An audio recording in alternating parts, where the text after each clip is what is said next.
உங்ககிட்ட சுரக்காய் இருக்கா? ஒரு சூப்பரான டிஃபன் ரெசிபி எப்படி செய்யணும்னு பார்க்கலாம் வாங்க. இது சுரக்காயில தான் செஞ்சுருக்கோன்னே தெரியாது. அந்த அளவுக்கு சூப்பரா இருக்கும்.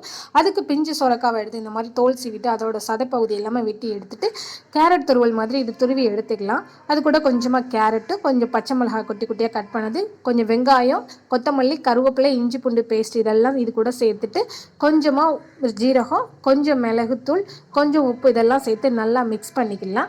இது கூட ஒரு 100 கிராம் அளவு அரிசி மாவை கொஞ்சமாக சேர்த்துட்டு கொஞ்சம் தண்ணி விட்டு நல்லா மிக்ஸ் பண்ணிவிட்டு அதுக்கப்புறம் மீதி இருக்கிற மாவையும் சேர்த்து நல்லா மிக்ஸ் பண்ணிக்கலாம். ஒரு அடை பதத்துக்கு ரெடி பண்ணிக்கோங்க. இதுக்கப்புறம் ஒரு தோசைக்கல்லில் கொஞ்சம் எண்ணெய் விட்டு நல்லா காஞ்சது, கொஞ்சம் கடுகு ஜீரகம் சேர்த்து நல்லா பொரிஞ்சதும் நாம் ரெடி பண்ண மாவை இதில் அடை ஷேப்புக்கு நல்லா தட்டி எடுத்துக்கோங்க. அது மேலே கொஞ்சமாக எண்ணெய் விட்டு நல்லா ஒரு பக்கம் வெந்ததும் இன்னொரு சைடு நல்லா திருப்பி போட்டு வேக வச்சுட்டு எடுத்து வச்சு இது கூட நீங்கள் கார சட்னி வச்சு சாப்பிட்டீங்க அப்படின்னா சூப்பரான சுரக்காய் அடை ரெடிங்க. நீங்களும் ட்ரை பண்ணி பார்த்துட்டு எப்படி இருக்குன்னு சொல்லிட்டு இந்த வீடியோக்களை கமெண்ட் பண்ணுங்கள்.